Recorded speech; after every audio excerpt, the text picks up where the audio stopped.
Okay, Assalamualaikum warahmatullahi wabarakatuh murid-murid. Okay, bagi sains hari ini kita masuk kepada tema baru iaitu tema campuran dan kita masuk kepada tajuk kaedah mengasingkan campuran.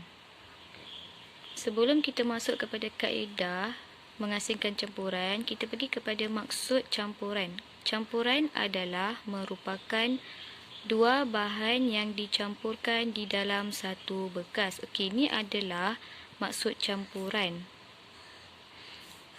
Seterusnya kita pergi kepada kaedah mengasingkan campuran. Cara untuk kita mengasingkan benda-benda yang bercampur. Okey, ada lima kaedah dia. Yang pertama, menyisih.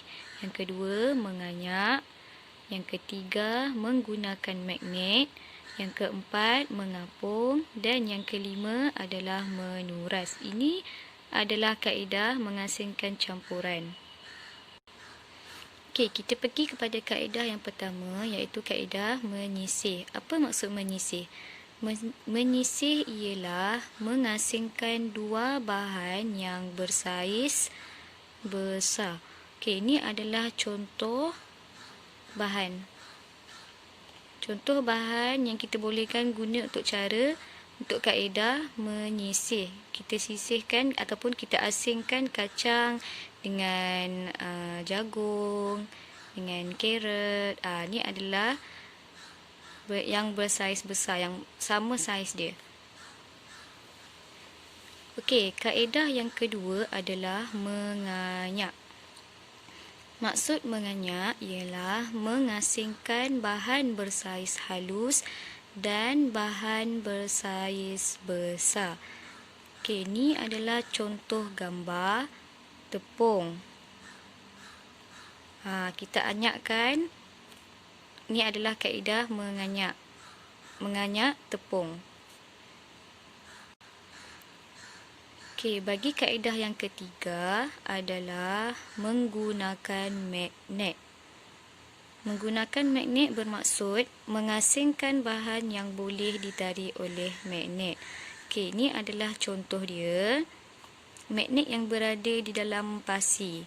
Macam mana kita nak tarik magnet tu? Macam mana kita nak tarik besi ataupun besi yang boleh kita tarik melalui magnet adalah dengan cara menggunakan magnet.